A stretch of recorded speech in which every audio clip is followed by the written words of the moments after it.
Hoyoverse, thank you so much for including this in the game. Greetings, my lady. Subscribe! Natlan is finally out in Genshin Impact, and so I wanted to address pretty much, I guess, the elephant. There's been a lot of people talking about Natlan. Is it good? Is it bad? What the case may be. I'm going to cover everything pretty much as quickly as possible. And was Genshin saved? Short answer, no. Uninstall, stop spending your money. But if Genshin Impact's watching this, yes, Genshin Impact's the greatest game of all time, and sponsor me so that way I can make millions of dollars and have that retire. So let's get right into this. I'm really going to try to tackle everything, because while I think there are genuinely some really great fixes here and some good quality of life updates, there's some that are not so good, and I do believe there are going to be some problems that we are going to run into for endgame players, for new players, and pretty much just the whole experience. I think while a lot of it has good intentions, I don't know if they thought everything through thoroughly. So first things first, I'm just going to tell you right now off rip, I have not at this moment finished the very last part of the second act. But if you go to my YouTube channel, I did do the first act, and I did about halfway through the second act, and the story is peak. The story is the strong point of Genshin ever since, in my opinion, Fontaine onwards. People say they like Sumeru. I personally wasn't the biggest fan, but you know, what sells Genshin Impact is this story, right? You know, people love the story of Genshin, and they love the lore and all the little things about this. And the cast of characters, without any spoilers, you get introduced to a plethora of characters very quickly. The first act doesn't have really any extra yapping. I will say my one complaint is Genshin does this thing where they make you feel like you're sitting through something that's completely useless for 20 or 30 minutes, and then they come back to it and they're like, oh, by the way, you didn't just waste 20 or 30 minutes listening to said dialogue from said character.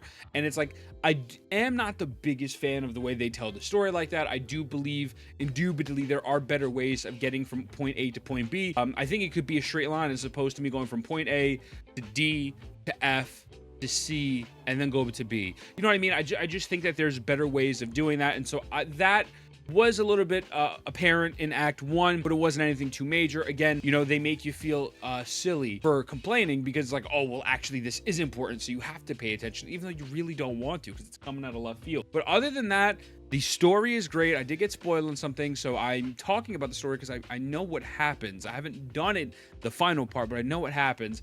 And so Archon is top tier. Her character is very good. She's probably the most likable Archon that we've had out of everyone. Pachina is absolutely adorable. Mualani is great. Kanich is great. Ajaw, Kanich's little homie, is absolutely steals the show anytime that homie is on screen.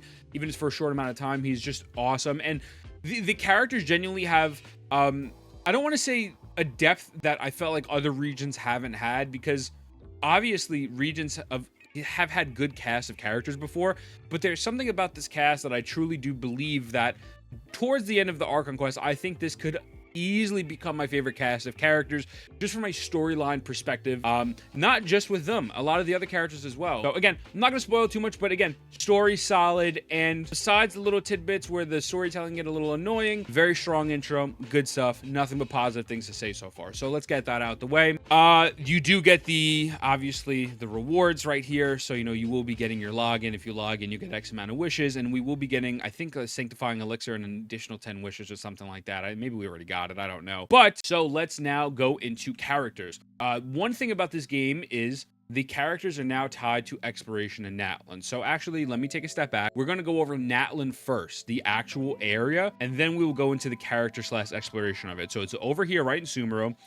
And it's a pretty sizable map so far. The thing about Natlan, which is a positive and also a negative, is like Fontaine, it is a multi-layered map where obviously you have the underground and you have the above ground. And so maybe at first glance, I mean, the map does look massive in Fontaine. At first glance, it doesn't look like much, but if you look at this, like the infrastructure of Natlan is absolutely gigantic. And so, you know, although this might not seem like a gigantic map, there is genuinely so much to do here. Now, ignore my waypoints. I've played on a million other accounts during this time. I've done all of the content. Before I get the comment, Ethan, how can you make a review about Natlan when you haven't even unlocked your waypoints? I have a credit card, little bro. Grow up and get a job and get out my fucking comment section. But yeah, so the infrastructure is massive. So I will show you an example. So if we go here, you can climb up this gigantic ass thing. Now, obviously, infrastructure is absolutely massive. You know, you can climb up this gigantic hill, but it is a lot easier. using Natlan characters. So this is where we're going to get into parts of the exploration before I go too deep into all the other things I wanted to cover. Natlan character explorations are very good.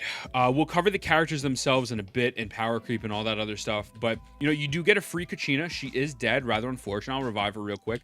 And Kachina allows you to kind of just drill up the walls and make it as seamless as possible until you run out of their Night Soul and this little red bar on the bottom, that Philosophin, whatever it's called. I don't know how to pronounce that, but it is a very big map, right? And so what you could do in the interim, as they're showing right here, is if you don't have someone like Mualani, and so you can't surf around everywhere, you are able to take over these little animals. I think it just put me into a world quest. I gotta explore a little bit on my account, huh? This is one of the parts I don't like, though. When you walk around, you just kind of roam into any world quest, and it kind of just stops you from what you're doing.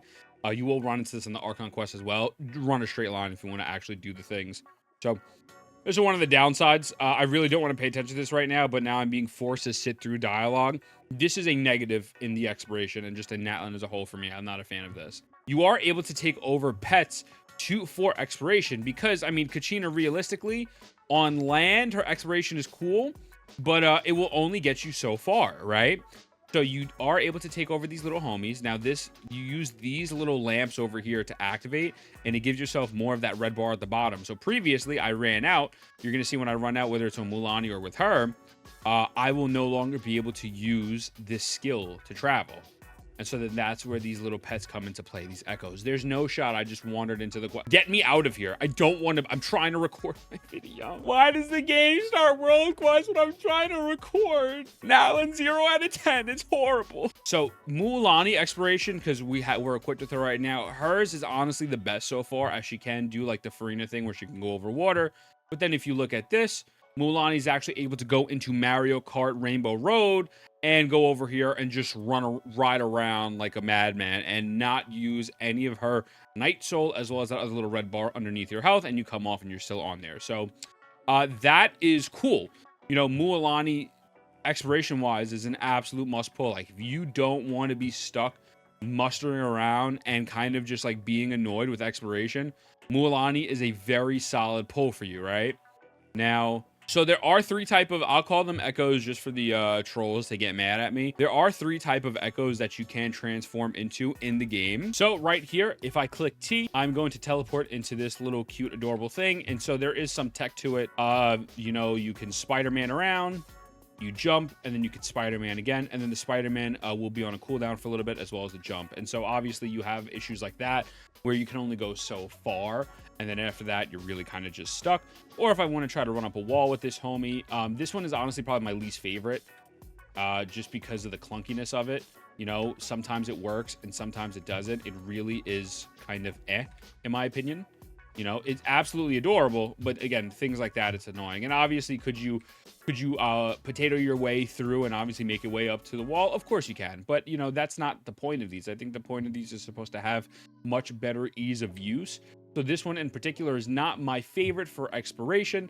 If I could find the other ones, I'll show you, but there's one that kind of swims through lava. And yeah, I mean, these are cute. These are cute. They come in handy. And they're not bad, and it is fun to just kind of run around with them throughout the map and just, you know, whatever. Like this part I like, but like actually having to try to get to services or high land and whatnot, it's not fun. You know what I mean? Like if I jump down here and I try to go, you know, try to climb up with this homie, it's clipped, right? So here, I'm just gonna do this real quick. I actually found another one over there. So we're on a cooldown. I'm gonna F.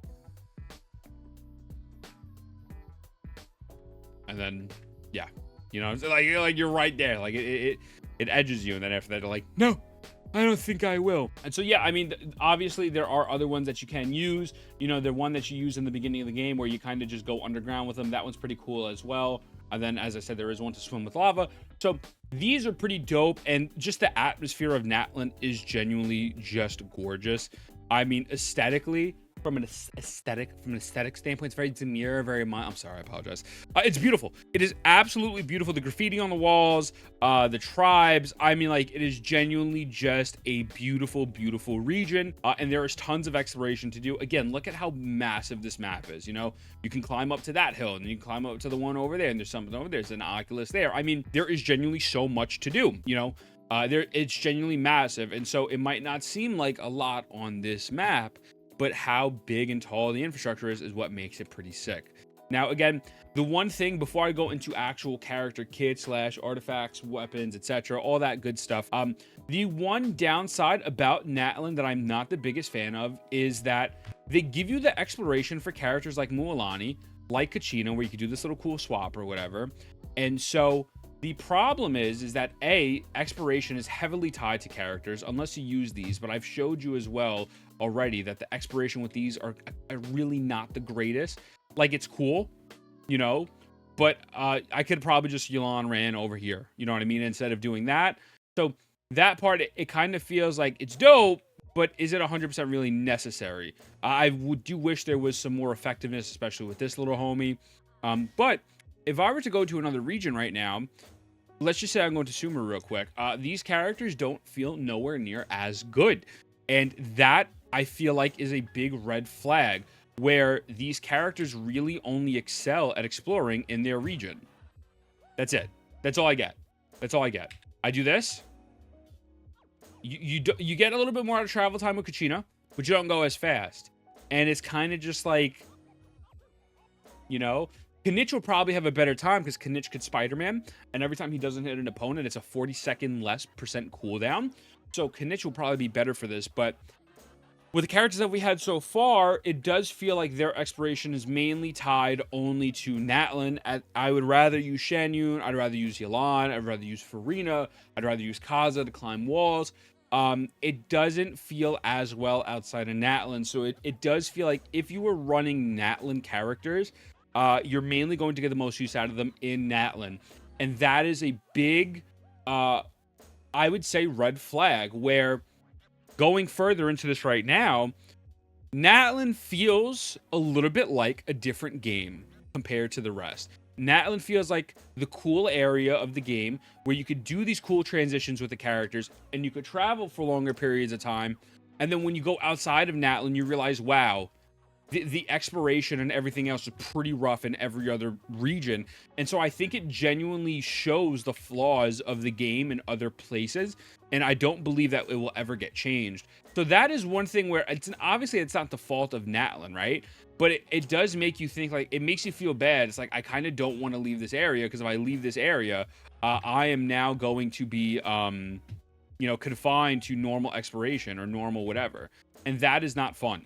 That is not what you like. So that's one of the things that I've really noticed, where not a critique to Natlan, but more of a critique to Genshin, where this technically doesn't fix anything in terms of overall scope of the game. It just amplifies the issues that are at hand. Tying the character kits to exploration as a key part of Natlan as a selling point.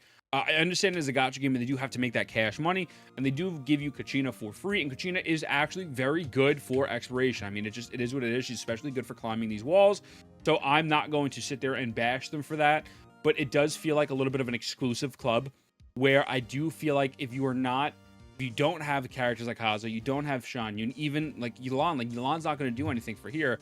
Like, Kaza is only going to get me so far. If I do this, and I'm trying to traverse up here, you know, I'm not getting too far. Now, I could swap to Kachina, thankfully, and then I could do this, and now I have a little bit of that red bar, and I can get to this spot. So, again, giving out a free Kachina was a massive W.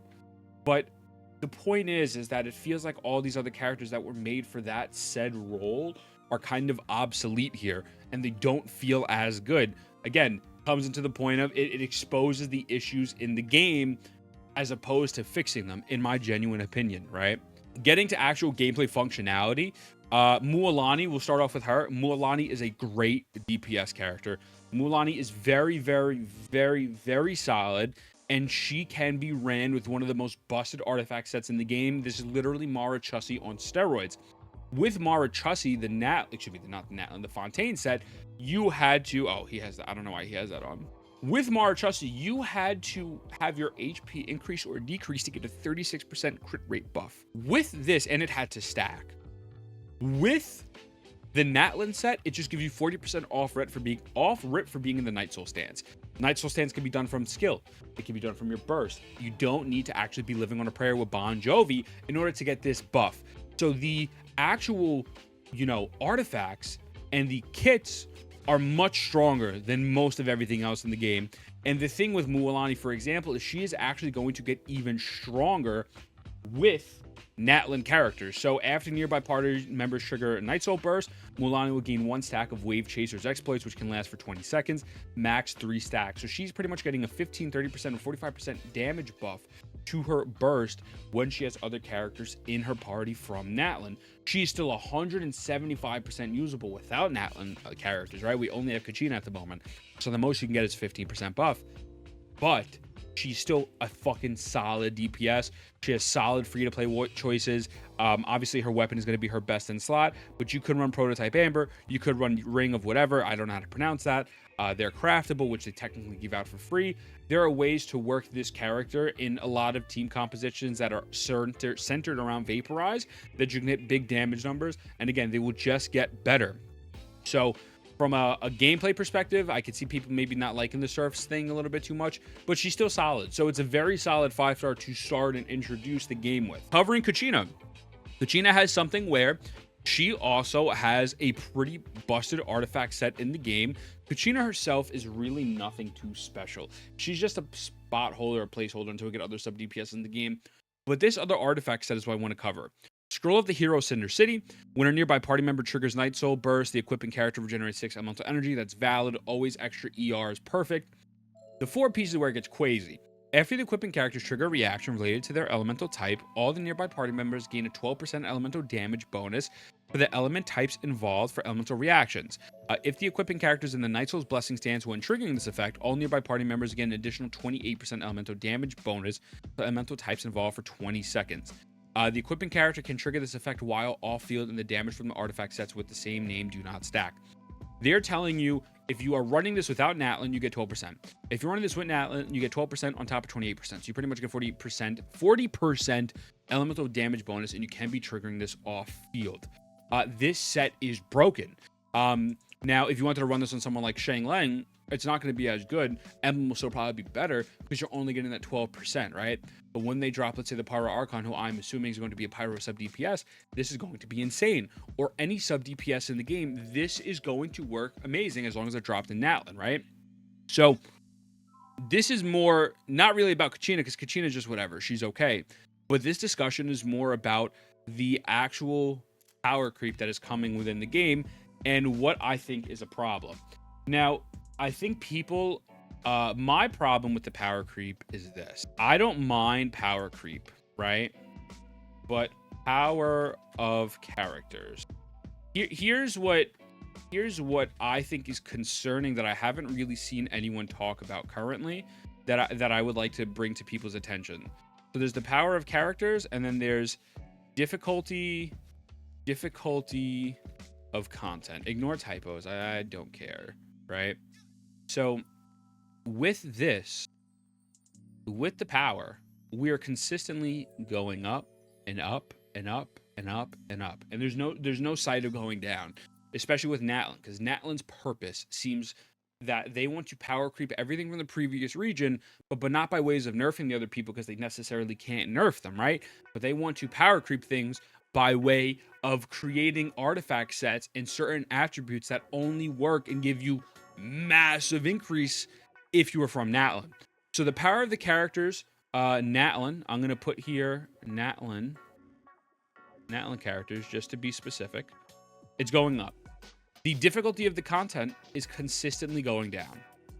There is nothing here from Natlan so far that has made me say, wow, let me take a step back, and that was pretty crazy. Now, let me rephrase that. The local legends, which I'm going to get to, those are fire. Those are fun, and I love those a lot, and we're gonna do a section on those. But that's not really end game content, and realistically, those are like a one-time clear, similar to the holograms in Widowing Waves, except Widowing Waves has 6 levels. This really doesn't. Other than the local legends, which is cool, which are dope. And I'm not taking local legends for granted. Nothing about the game is more difficult. The Abyss isn't more difficult.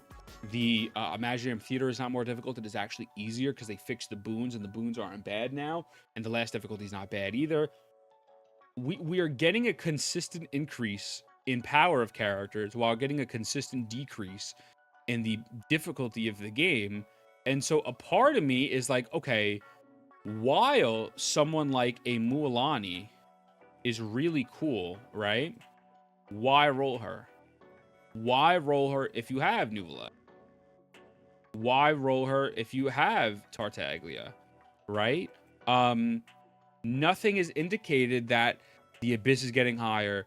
And anything is getting harder. Nothing is really showing that. Now, obviously, you could say, well, Ethan, it's just 5.0. You gotta give me some time. You have to give me some time. But I think we realistically know what's going to happen. Nothing is really going to change in terms of difficulty. So I don't see this as a point of, oh, the content, be prepared. We're making the content harder, and we are then going to give you these better artifact sets so you can complete the content faster, or excuse me, complete the content more efficiently. To me, this screams the content's still easy. It's not as difficult. It's still not difficult, but we're doing this so that way you can even be more powerful, and we can sell you on big damage numbers so you can buy more. I feel like it is a great business move, but as a player, it kind of is like, there is no point in me to do this. There's 0 point. Because there's no challenge. There is no challenge. Once you establish your account, when you have two good DPSs and a couple good sub DPSs, you're pretty much solid. And so I would love to see more challenging content. And so that's one of the things that I truly believe that this whole artifact fiasco really exposes. Because what is the point of this? There is no point. People might not be happy about that, but it's just the truth. It's just what do we the truth, unfortunately. So yeah, that is my thoughts on the character so far. I'm not going to touch on Kniech. When he comes out, he comes out. I don't do leaks. I will say, though, I do expect him to be better than Alhaitham and pump out higher Alhaitham damage numbers in his respective burning teams. Anything out of burning will probably be very mid. But it's just like I don't feel the urge to... You're not pulling characters to clear content. You know what I mean? And I feel like maybe that's my... me wanting the game to be harder coming out, but I just don't know why nobody's talking about that. I feel like you could still clear the game with anything, and so that's the problem. It's like we're now on year 4. We should get something a little bit more challenging. Then there are the local legends. The local legends have been some of the most fun I've had in this game in a minute. I'm not gonna lie to you. Getting to the challenging part of the content, yes, those are fire. Those are fun. I fought one. I can compare it to like Memphis Tempest. It's like a ninja. He spins around and like does whatever, and like, you know, he's hard to catch, and it shows that Hoyoverse is capable of creating harder content and creating content with different mechanics to it, right? There's another one where you have to actually do a dodge. Now it's not like Wuwa where you could do a dodge and it slows down his time. You have to be in front of this homie, dodge him so you could do massive damage. You have to have very good timing. And so there are mechanics, or there's another one, this little twerking one that you have to either, I think you have to do in hard, heavy attacks, or I was just using Kaza and throwing them up in the air and whatever. But there are some of these that genuinely do have mechanics to them where there is potential for that harder content. And I wish there was something more than just local legends to showcase that. Because realistically, you don't really get much out of doing that. Like, it's not really rewarding other than having fun. And obviously, video games are supposed to be fun, but it's a gacha game. And so it's like, to me, I don't understand why the local legends are there and then we get something like Imaginarium Theater. Like, why do we not get an Abyss where you fight local legends? Why do you not get like a Mortal Kombat tournament type style where you go up increasingly and each one gets harder, more health, etc., etc.? You know what I mean?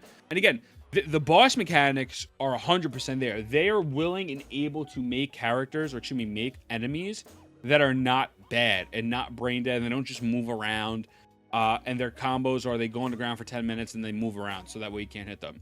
So the potential is there.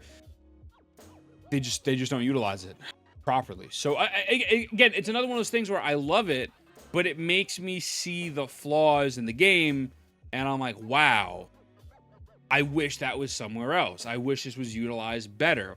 Now, there is some hope, and the reason why I will say there is some hope is because of the fact that the turnaround on them dropping the new difficulty for the Imaginary Theater was only like, what, 1.5 patch? People said it was too easy. It was not enough rewards. There wasn't enough happening. And so, you know what? We're going to drop another difficulty for you, and we're going to listen to the criticisms, and they completely rework the boon system within a patch and a half or 2 patches, right?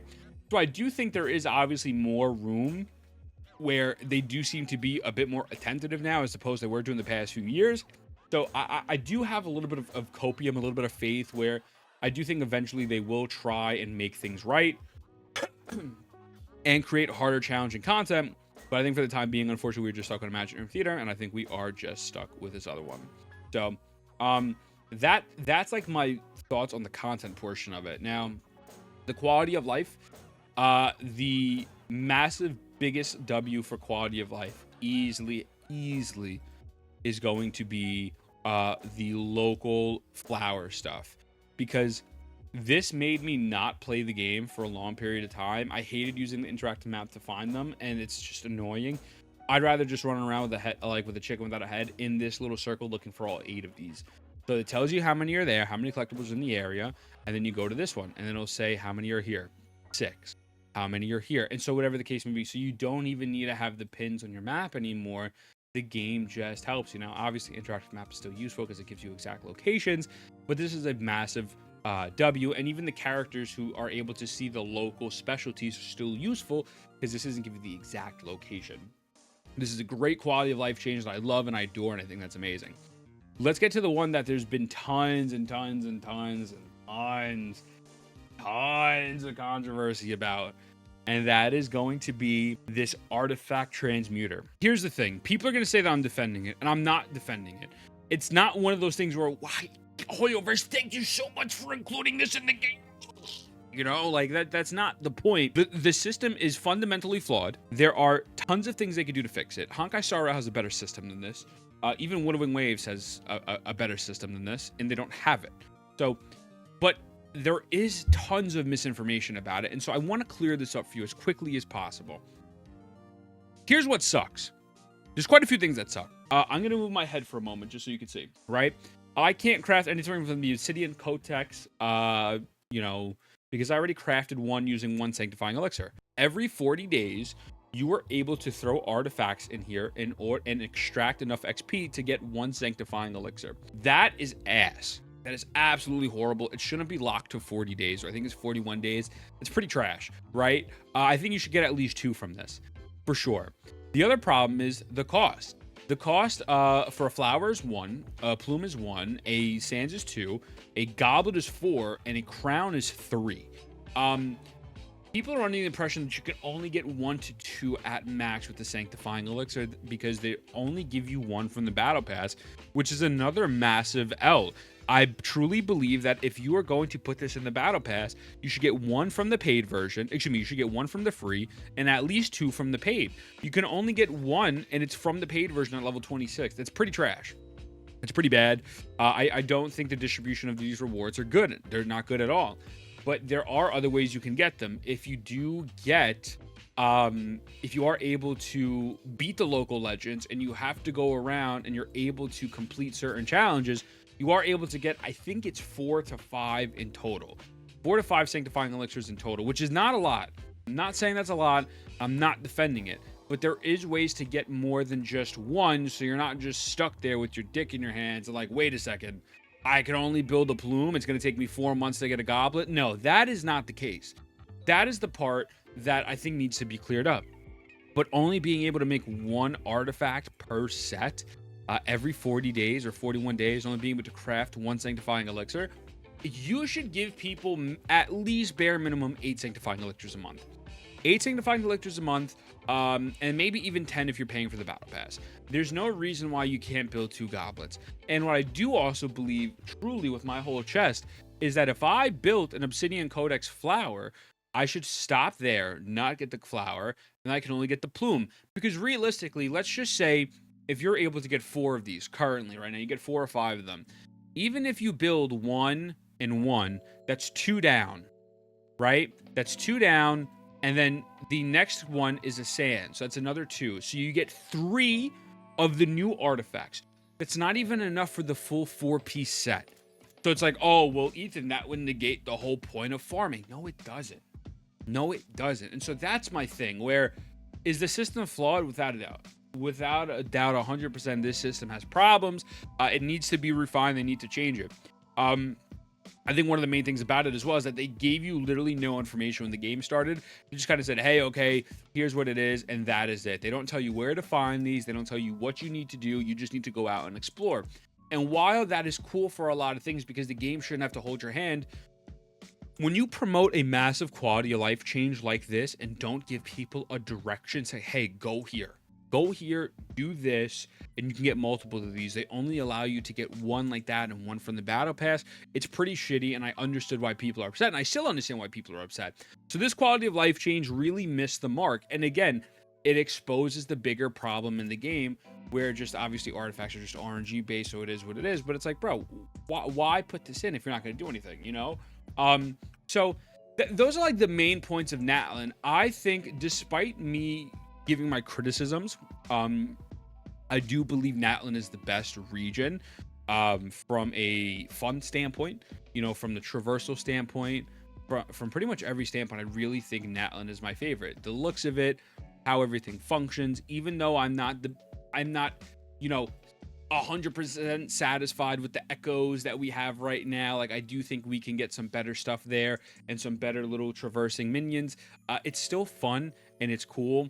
You are allowed to enjoy something as well as critique it, despite what, you know, the internet wants to make you think and the gotcha community wants to make you think. I do think it will be the best region. And realistically, did it fix Genshin Impact? Did we get artifact loadouts? Did it change gamers? I'm tired. And this no, it didn't change everything. It didn't change everything, right? It changed enough. I put it simply: if you like Genshin Impact, you will like Natlan. If you do not like Genshin Impact, you will not like Natlan, because it's simply more Genshin Impact with breakdancing. And that is my rant. Did it save Genshin? I think the only person that saved Genshin Impact is me. It's me. Just calling my name. So come on, baby, let's stop.